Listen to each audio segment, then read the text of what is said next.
Сәлеметсіздер ме? Менің бүгінгі тақырыбым ұлттық бірыңғай тестінің есептерін оңай шығару жолдары. Математика пәнінен. Бірінші тапсырма. Бізде бірінші тапсырмада көбейту түрінде келтіріңіз. Бізге мынандай есеп беріледі. X-тің 6 дәрежесі көбейту Y-тің 3 дәрежесі қосу 27. Бұл өрнекті көбейту түрінде келтіру үшін әрине біздің ойымызға ең бірінші қысқаша көбейту формуласы келеді. Қысқаша көбейту формуласын білмейтін оқушылар үшін ең оңай жолы, ең оңай тәсілін көрсетейін деп отырмын. Ол үшін мына жерде x, y-ті мен 0 деп аламын. Сонда бізде екеуінің қосындысы 27 шығады. Бізде мына жерде мына x, y-ті орнына барлығына 0 қойып шықсақ, мынау 0 болса, немесе сызықтай қояйын. Мынау да 0 болсын. Олай болса 3-ке минус 9-ды көбейтсек, минус 27 шығады. Мына жерде минус 3-ті 9-ға көбейтсек, минус 27 шығады. Бұл да жауап емес. Бізге қазір мына жерде өрнектерден 27 шығу керек. Келесі 3 көбейтілген минус 9, бұдан да минус 27 шығады. Сонда бізде мына жерде 3-ке 9-ды көбейткенде 27 шығады. Яғни бізде жауабы 27. Д жауабы. Келесі, бізде екінші тапсырма. Екінші тапсырмада өрнекті ықшамдаңыздар. Бізде мынандай екі өрнектің көбейтіндісі беріліп, сол осы екі өрнектің көбейтіндісін ықшамдау керек. Әрине бізде ықшамдау үшін мына жерде қысқаша көбейту формуласын еске түсіруіміз керек. Қысқартамыз дегендей, бізге ең оңай жолы бізде де тағы да 0-мен қарастырамыз. Мына жердегі 2a-ның орнына, a квадраттың орнына, a-лардың орнына 0 қойсақ.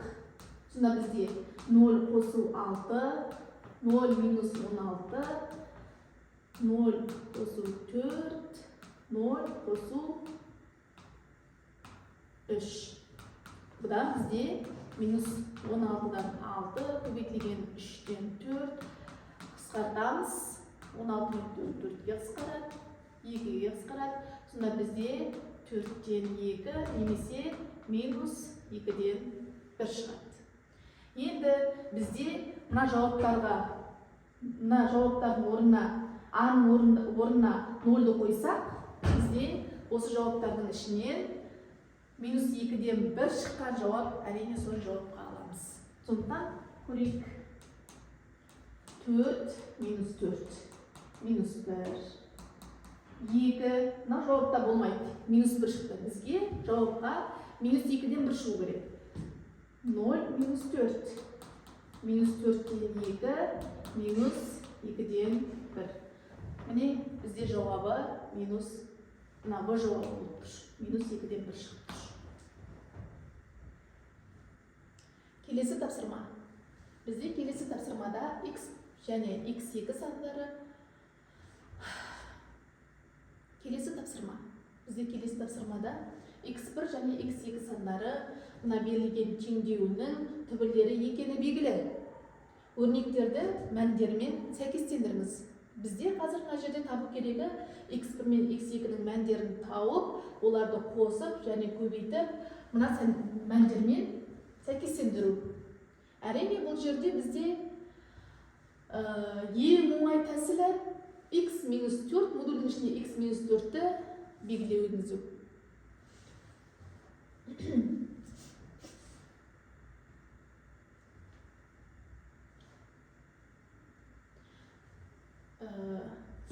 Белгілеу енгізу. Бұл жерде бізде модульдің ішінде x-4-ті қандай да бір a деп белгілеп алсақ болады. Сонда x-4-ті қандай да бір a деп белгілеп алсақ, белгілеу енгізсек, сонда бізде 2a қосу 3a азайту 18 тең болады. a азайту 7a қосу 15 деген теңдеу шығады. Бұл теңдеуді ары қарай шешу үшін әрине біздерде әрпі барларды бір жаққа, әрпі жоқтарды бір жаққа шығарамыз. 2a қосу 3a. Мына жерде тұрған теңдіктің ар жағындағы өрнектеріміз a дегеніміз бері қарай қарама-қарсыдан не шығады? Минус a болып. минус 7а деп отырғанымыз бері қарай шыққанда қосу 7а болып шығады, тең болады 15 қосу 18. Енді мына жерде 2аға 3аны қосқанда 5а, 5адан аны азайтқанда 4а, 4аға 7аны қосқанда әрине бізде 11а шығады. Тең болады 33.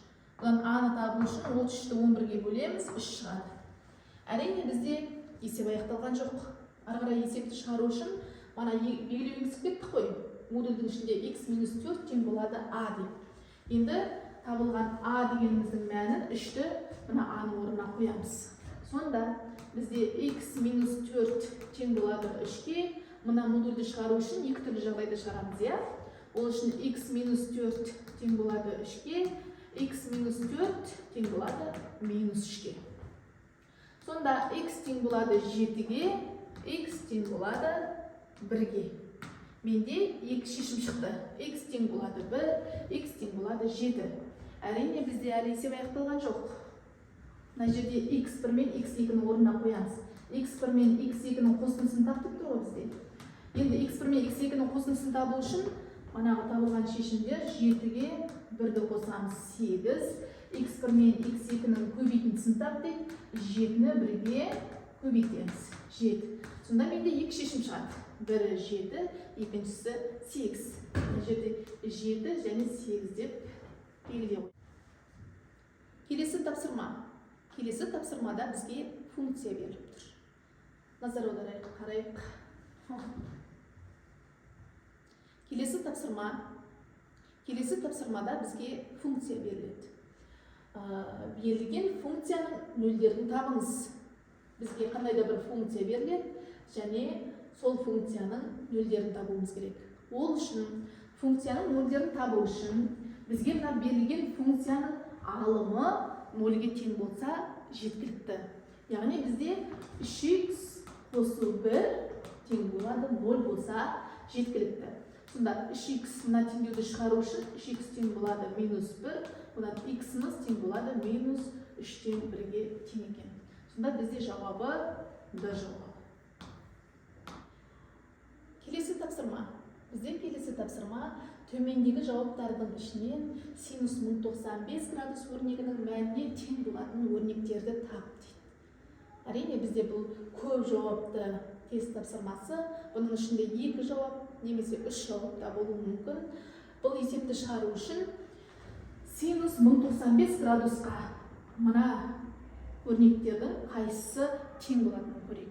Ол үшін әрине бізде синус мына жерде 1095-тен 360-ты азайтсақ жеткілікті. 360-ты есебіміз шыққанша азайта берсек, сол жеткілікті. 1095-тен 360-ты азайтамын. Сонда бізде 735 шығады. Я? Бізде 735 синус 735 дейтін жауап бар екен. Жақсы, бірінші жауабын таптық. Екінші, 735-тен 360-ты азайтамын. Ол кезде бізде 375 шығады. 375-тен тағда 360-ты азайтамын. Сонда 15 шығады. Сонда мына жауаптардың ішінен қарасам, синус 15 градус. Ол тең болады. Бізде синус 735 градус және синус 1095 градус өрнектері бір-біріне тең деген жауап шығады. Сонда бізде жауабы А жауабы және Б жауабы келіп тұр. Келесі тапсырмаға назар аударайық. Бізде келесі тапсырмада y тең болады 1 бөлінген x квадрат, y тең болады 0, x тең болады 2-ге, x тең болады 3-ге сызықтарымен шектелген фигураның ауданын табыңыз. Әрине, сызықтарымен шектелген фигураның ауданын табыңыз десе, ең бірінші есімізге келетіні интеграл. Мен сіздерге қазір бұл жерде бұл есепті шығарудың ең оңай жолы формула қолдану деп білемін. Бұл жерде бізге x1-ден x2-ге дейін y1 азайтам y2 dx дейтін осы формуланы жаттап алсақ жеткілікті. осы сызықтармен шектелген фигураның ауданын табыңыз десе, мына формуланы жаттап алсақ, есептер өте оңай шығады. Жақсы, шығарып көрейік. Бізде y1, y2 деп белгілеп алсақ, мынаны x1, x2 деп белгілеп алып, орнына қоя саламыз. Мына жерде бізде x1-дің мәні 2-ге тең, x2 3-ге тең. 1 бөлінген x квадрат, азайту 0 dx. Тең болады. 2-ден 3-ге дейін интегралымыз. 1 бөлінген x квадратта dx. Бұның интегралын тапқан кезде 1 бөлінген x квадраттың интегралы бізде 1 бөлінген x-ге тең минус 2-ден 3-ге тең. Орнына қоя қоям. Минус бірінші 3-ті қоямыз, минус 3-тен 1 қосу болып кетеді, мына минуспен мынаның өзінің минусы қосу болып кетеді. Сонда бізде 2-ден 1 ортақ бөлімге келтіреміз, 3-тен береміз, 2-ден береміз. Сонда 6-дан бізде 1 шығады. Сонда бізде жауабы А жауабы екен. А жауабында 6-дан 1 квадрат бірлік. Міне жауабы.